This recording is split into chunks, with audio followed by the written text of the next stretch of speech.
Muchas gracias. Agradezco enormemente a DMA Nutrición por esta invitación.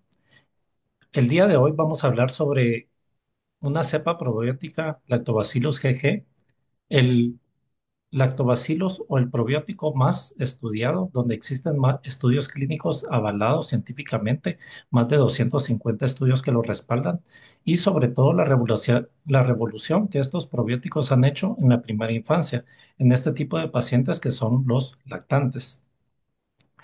Al hablar de probióticos, sabemos que es eh, una área de la medicina que está en auge. En los últimos 18 años, desde que se lanzó el proyecto internacional de microbioma humano, donde el objetivo era determinar qué tipo de bacterias o microorganismos existen en todo el cuerpo, así como tenemos microbiota gastrointestinal, tenemos microbiota genital, microbiota vaginal, microbiota en piel describir qué composición tiene cada uno de estos microorganismos y cómo es su comportamiento en las diferentes patologías que se presentan. Para esto, pues nos hacemos uso del estudio molecular biológico, sobre todo lo que se llama secuenciación metagenómica, a través de la unidad ribosomal 16S, que es la porción que clasifica este tipo de microorganismos. Se han hecho diferentes familias o nombres de estas bacterias y microorganismos, y en base a ello se van catalogando los diferentes grupos. Sabemos que el 99% de estos son bacterias y hay más de 5.000 especies, y el 99% corresponden a entre 30 y 40 especies. Los principales son los firmicutes, lactobacilos, actinobacterias y bifidobacterias. Como sabemos, cuando nacemos tenemos una ventana de oportunidad donde ahí tenemos el principal factor donde vamos a adquirir nuestra microbiota. Vemos en la gráfica que es donde mayor cantidad de bacterias o microorganismos podemos tener, sobre todo ahí desde el nacimiento. Regreso a la diapositiva, como vemos, tenemos una disminución conforme van pasando los años, que esta disminución va a tardar hasta la vejez. Al final de la vejez, pues vemos que las diferentes familias de los probióticos, pues se van a ir afectando. Esto definitivamente de los factores que tengamos a lo largo de la vida, pero sabemos que esta ventana de oportunidad desde el nacimiento va a llevar eh, un, pues un gran impacto en toda la vida del paciente, y es algo que como pediatras o como médicos que vemos pediatría, eh, es algo que tenemos que tomar en cuenta en la salud de los niños. Últimamente se ha visto el eje intestino-cerebro. El eje intestino-cerebro, pues no es que haya una conexión directa entre estos dos órganos, sin embargo, existe una interacción entre los neurotransmisores del intestino con el cerebro. Lo que pasa a nivel cerebral afecta el intestino y viceversa. Y esto tiene que ver con la microbiota intestinal, ya que estas bacterias que se alojan a nivel del intestino pueden tener tanto efectos inmunes, alterar la inmunidad del paciente, como efectos endocrinos y entre otro tipo de de factores. Les quiero presentar principalmente en esta ventana de oportunidad que tenemos a nivel de lactantes, a nivel neonatal, este artículo que habla sobre 8 factores, 8 estudios principales que afectan a nivel del intestino neonatal, tanto en la salud como en la enfermedad. Sabemos que el primer factor es la colonización de la microbiota intestinal y la maduración funcional del neonato. No es ningún secreto que el modo de parto afecta el contacto de los microorganismos con el ser vivo, ¿verdad? Que están haciendo. La edad gestacional. Anteriormente sabíamos que los pacientes menores de 28 semanas o extremadamente bajo peso al nacer, pues eres un grupo de población que no tiene o no tenía suficientes estudios porque a veces no sobrevivían. Esto en los últimos años va cambiando. Cada día tenemos más bebés prematuros, más bebés con muy bajo peso al nacer que sobreviven. ¿Y qué calidad de vida les vamos a dar desde el inicio, desde el momento del nacimiento? Sabemos que la genética del huésped tiene que ver. Hay factores que identifican eh, la, la epigenética, el desarrollo de los microorganismos que tenemos, tanto comensales, el régimen de la alimentación. El principal factor que afecta a la microbiota intestinal, y esto está estudiado definitivamente en varios estudios, es el tipo de alimentación. Y esto tiene que ver con la geografía. No es lo mismo una alimentación ahí en Shela que una alimentación en Puerto Barrios. La dieta es totalmente distinta y los sustratos con los que se alimenta la microbiota pues van a variar. Por lo tanto, la diversidad de los probióticos va a ser totalmente diferente. Entonces, es el primer factor en cuanto a la alimentación, y que depende mucho de la geografía, el acceso a los alimentos, lo que nos va a distinguir esa diversidad de microorganismos. La exposición perinatal a antibióticos, que actualmente es cada vez más frecuente, y la malnutrición. El segundo factor que se ve afectado son las influencias en la dieta en el microbioma intestinal neonatal. Como les mencioné, pues la alimentación es el primer factor que va a afectarnos esta microbiota intestinal. Sabemos que todos somos amigos de la lactancia materna y es el mejor alimento. No, no hay ningún sustituto para el mejor alimento para el bebé. Incluso aunque esta leche materna sea extraída y sea donada y sea dada en biberón, también cambia, porque hay estudios que demuestran que la saliva del bebé en contacto con el pezón manda señales a los neurotransmisores del cerebro de la mamá y va a identificar qué tipo de sustancias son las que necesita el bebé o son los que requieren en base a su crecimiento y desarrollo. Y todo esto pues nunca lo va a sustituir alguna fórmula. Existen eventos críticos como el destete, cuando ya se elimina la lactancia materna para poder completar una buena nutrición en el bebé en base a los alimentos. A veces esa dieta no es suficientemente variada como para poder nutrir los probióticos que se representan. La expresión genética y la programación del desarrollo inmunológico del bebé tiene que ver con esta relación. Al hablar de la alimentación y la lactancia materna, vemos que los oligosacáridos de la leche humana, los HMOs, son los componentes después de la lactosa, el componente de carbohidrato más abundante en la leche materna, por lo que estos representan un sustrato, ya que es un prebiótico para la microbiota intestinal. Entonces, si tenemos una buena cantidad de oligosacáridos de la leche humana, vamos a tener una microbiota pues bastante diversa. Al hablar, sí, esta gráfica pues me gusta bastante porque compara los pacientes alimentados con lactancia materna y los pacientes con fórmula.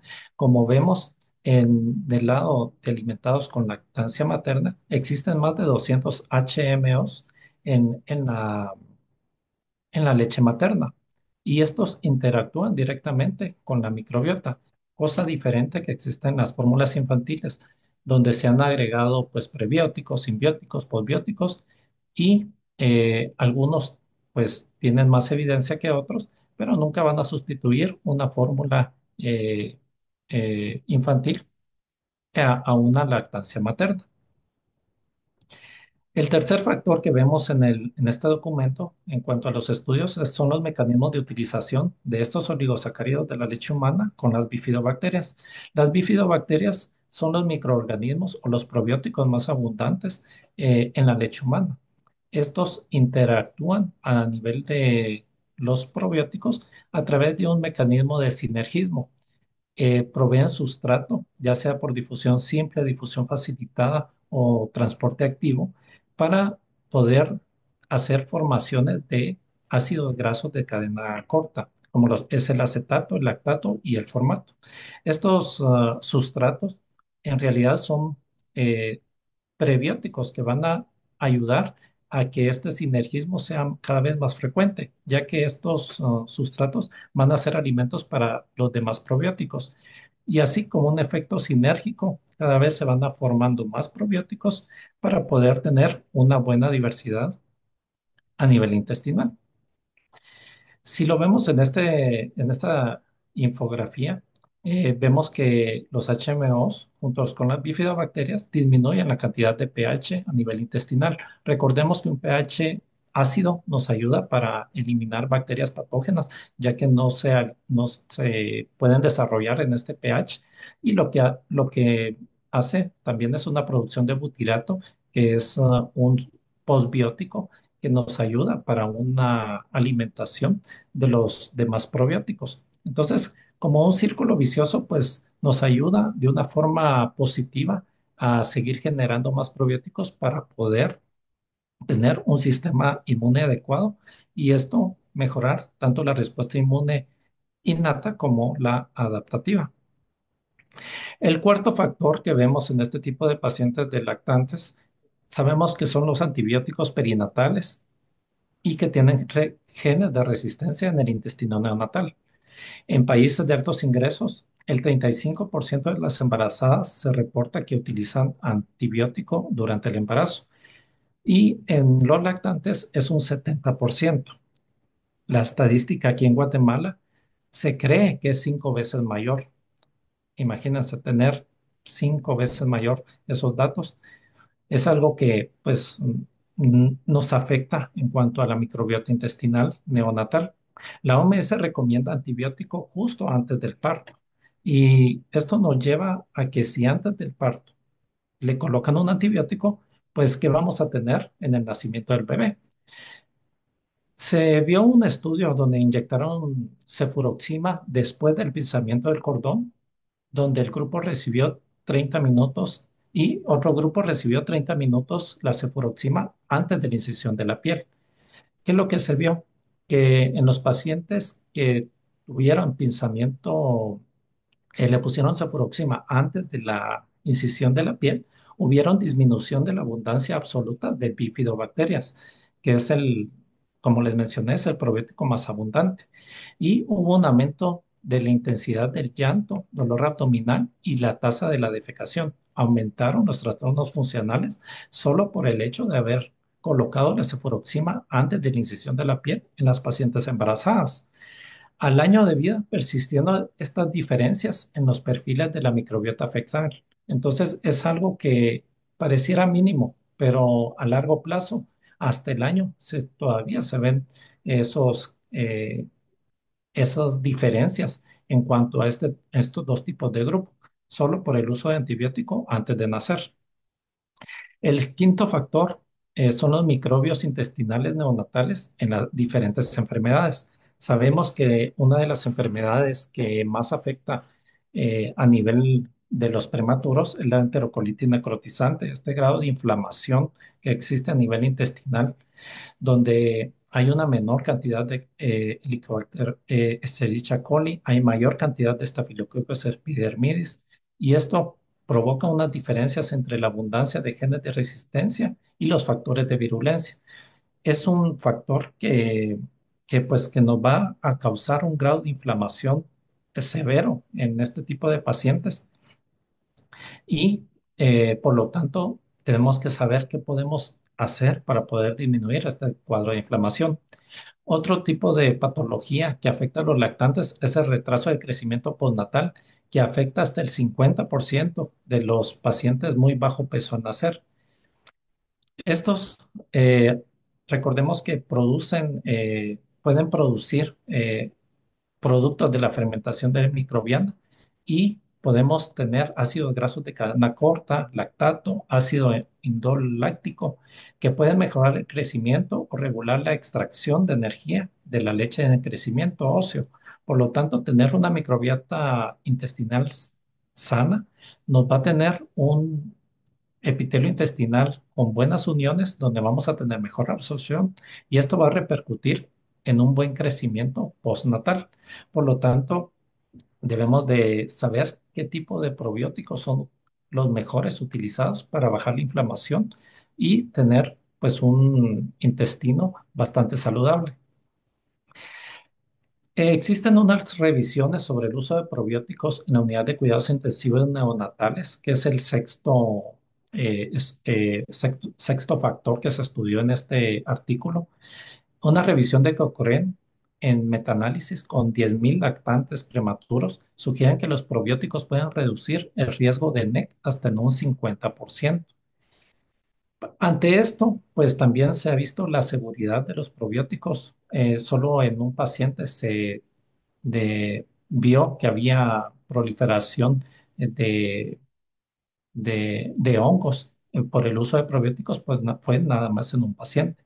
La Asociación Americana de Pediatría no respalda su uso rutinario de probióticos en la unidad de cuidados intensivos. Sin embargo, esto es porque no existe una evidencia como así con bastantes pacientes y bastantes estudios para poderlo recomendar. La NASPGHAN, que es la Asociación Americana de Gastroenterología, Patología y Nutrición de Estados Unidos, da unas recomendaciones condicionadas sobre el uso de probióticos a nivel de unidad de cuidados intensivos. Esto sobre todo en los pacientes que tienen uso de catéter, eh, donde hay estudios clínicos que sí lo avalan y otros que por la cantidad de pacientes pues no son estadísticamente significativos. Sin embargo, sí se han visto resultados bastante buenos, como en la reducción de NEC, como les mencioné.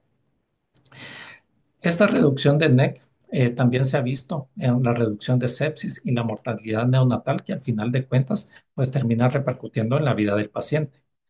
En subpoblaciones vulnerables, como los prematuros extremos, aún quedan preguntas claves por responder, como el inicio, la frecuencia y la duración de la administración. Sin embargo, pues en estos últimos años se han estado haciendo más estudios para poder dilucidar este tipo de preguntas.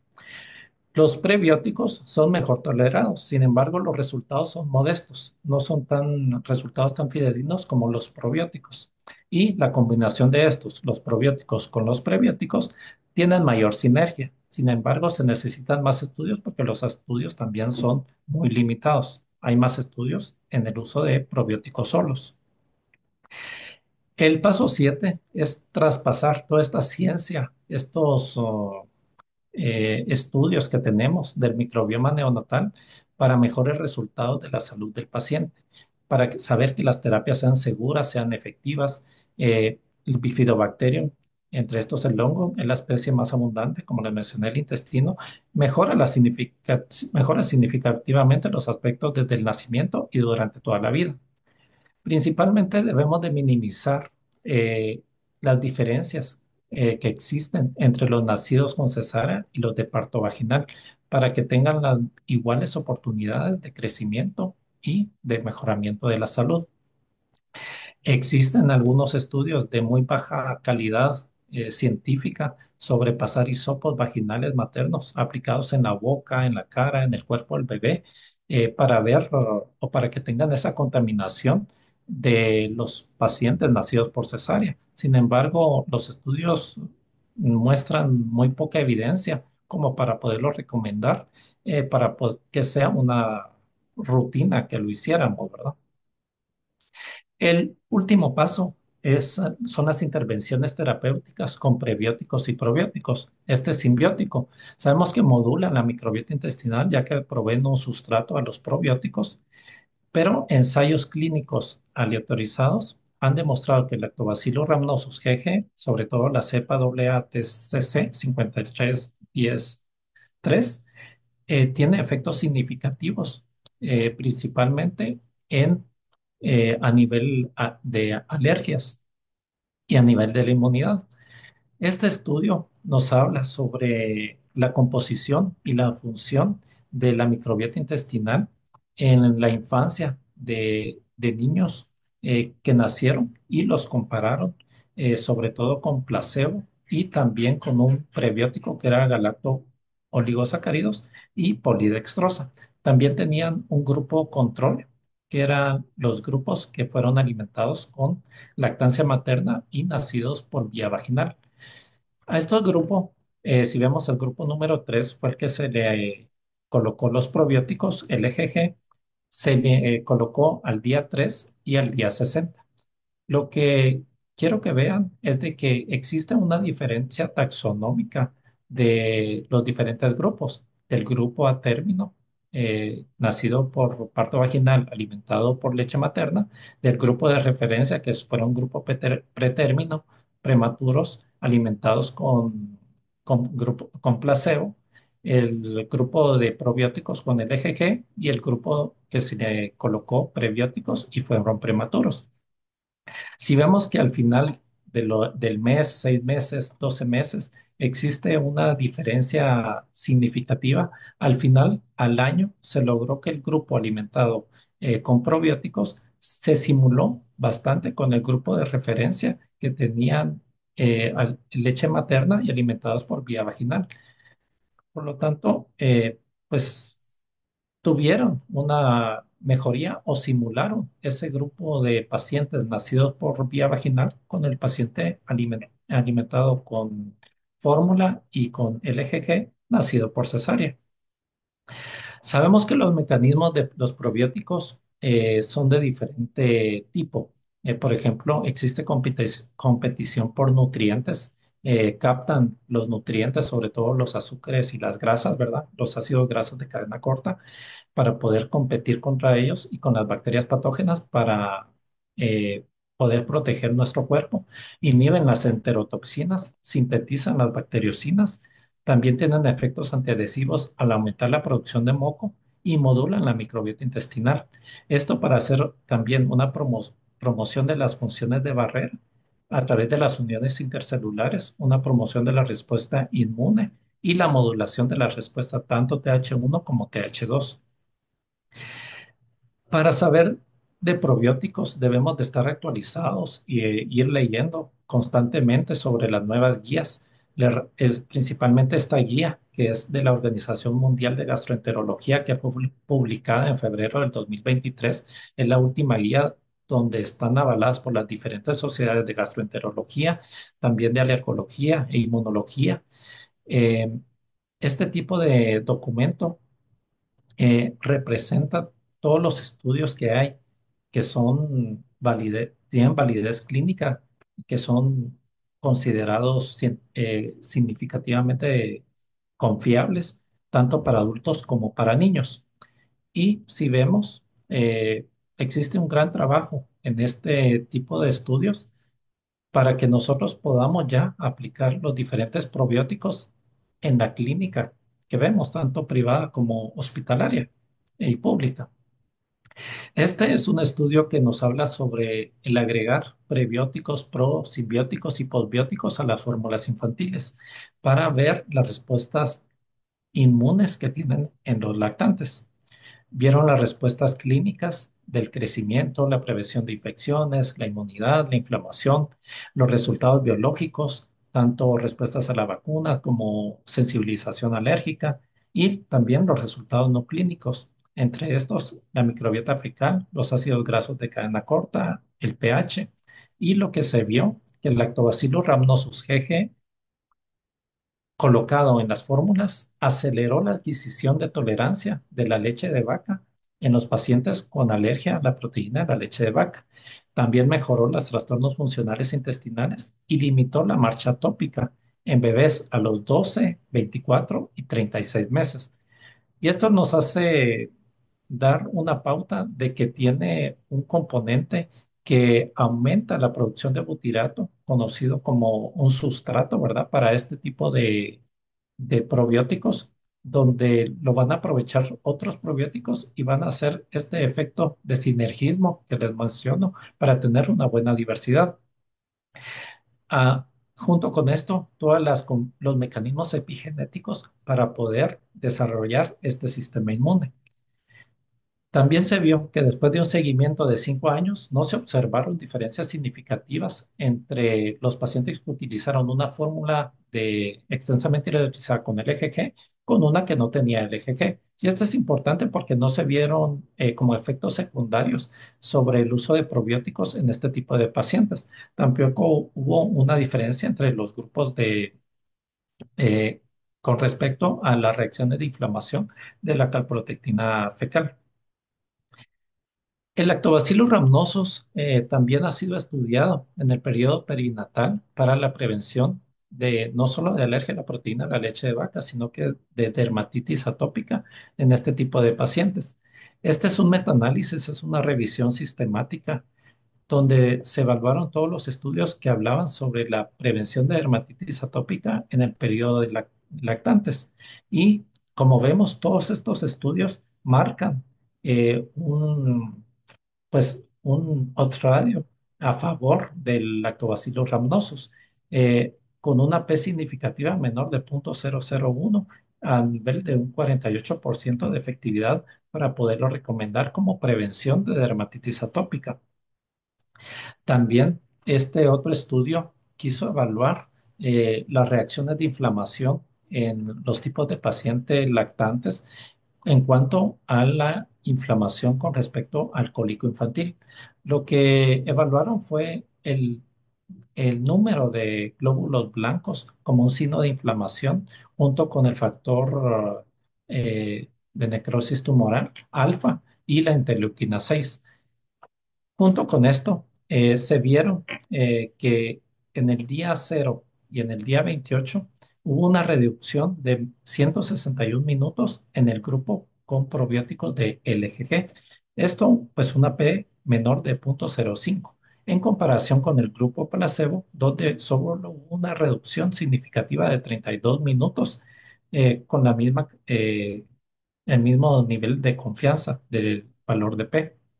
Como vemos, es una diferencia de 119 minutos la que se ven en los primeros 28 días de vida al utilizar el probiótico LGG, cosa que pues, los papás nos lo van a agradecer bastante. En cuanto al factor de necrosis tumoral alfa, también se vio que hubo una disminución significativa en el día 28 del factor de necrosis tumoral y con el número de porcentaje de monocitos también hubo una disminución en comparación con el grupo placebo, que no hubo una disminución significativa en cuanto a este tipo de marcadores de reacción inflamatoria. Estos recortes de la diapositiva que están viendo son extraídos de la Guía Mundial de Gastroenterología que les mencioné al principio del 2023, donde habla sobre las diferentes usos que podemos tener en Lactobacillus rhamnosus GG. Como vemos, lo podemos utilizar en candidiasis oral.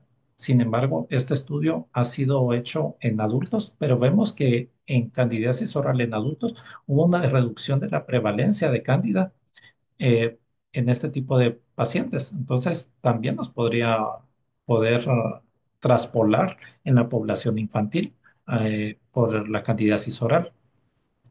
Al hablar de la erradicación de H. pylori, también está recomendado Lactobacillus rhamnosus, ya que mejora la tasa de erradicación y el cumplimiento del tratamiento. En cuanto a la gastroenteritis aguda, también es un probiótico que está recomendado. Se recomienda de 5 a 7 días en mayor de 10 a las 10 unidades formadas de colonia. Reducen la duración de la diarrea, la duración de la hospitalización y también la producción de las heces. Se ve una consistencia menor cantidad y por lo tanto pues tiene bastante mejoría.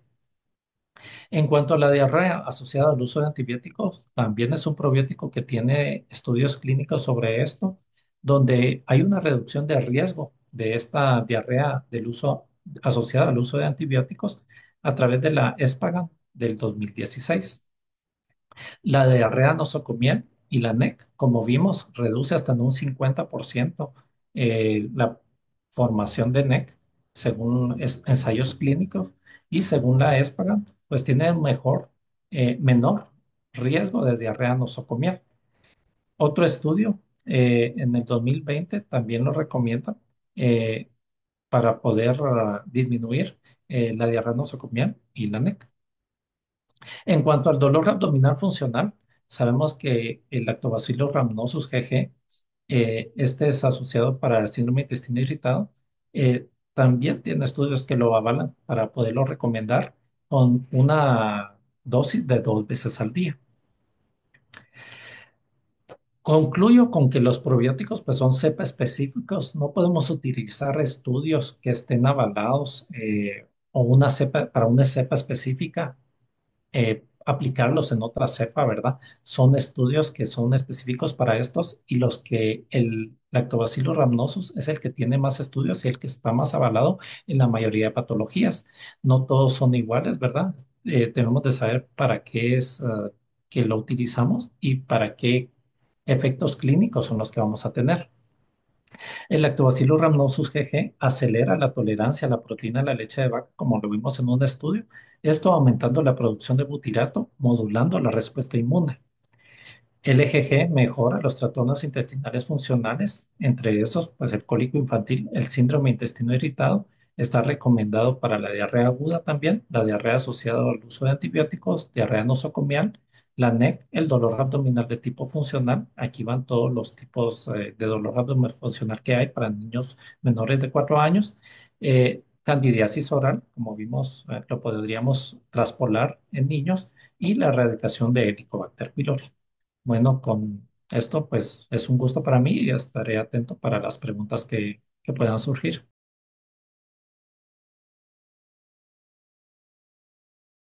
Hola Marco, buenas noches. Te saluda Carlos Herrera de San Marcos. Gusto de saludarte. Fíjate que Gracias. tengo un par de dudas. Una es con respecto al uso del dicoflor en diarreas virales como rotavirus, adenovirus, etcétera. Otra es el uso de este tipo de probióticos cuando estás dando tratamiento antibiótico por cualquier otra causa que no sea eh, gastrointestinal. ¿Se puede usar o no se debe usar? ¿O es funcional o no? Gracias. Ok, gracias por la pregunta. Sí se pueden utilizar en cuanto al uso de rotavirus. Sí se ha visto que tiene eficacia clínica en base a los diferentes mecanismos que tenemos. Esto principalmente por la inhibición de toxinas que pueden producir algunas cepas de rotavirus, ¿verdad? Eh, Principalmente en diarreas agudas, no tanto los estudios no lo mencionan como tanto diarreas crónicas, más en diarreas agudas, pero sí se puede utilizar. Eh, Obviamente los efectos que se han visto es reducción principalmente del día de diarreas, reduce de 1 a 2 días la diarrea y reduce también la consistencia de las heces, son los únicos como dos efectos principales que se han podido ver. En cuanto al uso de probióticos en antibióticos, que no sea Helicobacter pylori, eh, hay cierta discrepancia en cuanto a esa utilización. Sí se recomienda, eh, algunas guías lo recomiendan utilizar los probióticos por el tiempo que damos el antibiótico, ya sea durante el uso del antibiótico o posteriormente. Otras guías mencionan que si tenemos una buena alimentación, el paciente pues no tiene tantos usos de antibióticos, tiene una buena alimentación, que al final son los sustratos de los antibióticos, podríamos omitir el uso de probióticos en cuanto al dejar un antibiótico, pero tenemos que ver esa parte, ¿verdad? Que el paciente pues cumpla con esos ciertos criterios y no nos vaya a dar una diarrea asociada al uso de antibióticos, que recordemos que puede ser hasta una semana después de haber terminado el antibiótico. Esas son no, serían mis respuestas.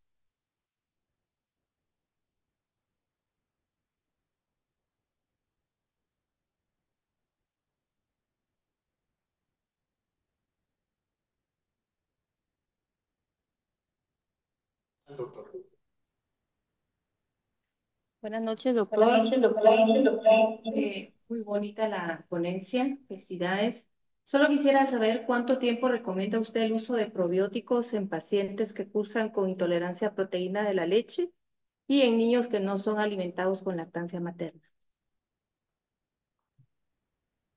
Pues es una pregunta bastante compleja, ¿verdad? Compleja como la misma enfermedad de intolerancia o alergia a la proteína de la leche de vaca.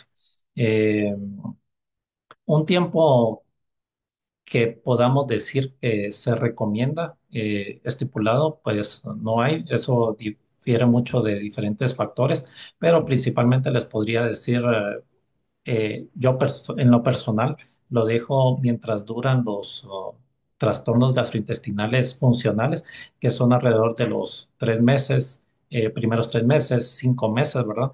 Que incluso la disquesia, aunque no hay estudios que lo avalan, yo clínicamente he visto bastante la mejoría. Y en los pacientes que tienen alergia a la proteína de la leche de vaca, eh, ver el apego que tengan con el tratamiento. Si tiene dieta de exclusión y tienen la suerte de tener solo lactancia materna exclusiva, recordemos que hasta un 18% de los pacientes que la mamá hace la dieta o tiene una fórmula extensamente hidrolizada, van a tener síntomas. Entonces, no se le va a quitar completamente la sintomatología de la APLB. Entonces, creo que en este tipo de pacientes que ya hacemos de todo, la dieta, la mamá está haciendo la dieta de exclusión y todavía persiste con síntomas, en ese tipo de pacientes, pues sí, mantendría yo el probiótico pues hasta el año, ¿verdad? Que es cuando ya tendríamos que hacer un cambio de la dieta materna o un cambio de la fórmula que esté tomando el paciente.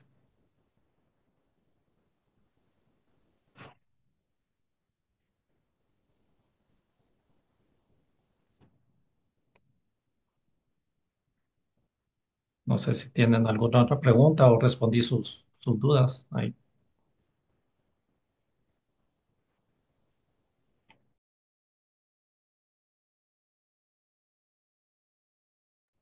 Bueno, para mí ha sido un gusto, les agradezco mucho.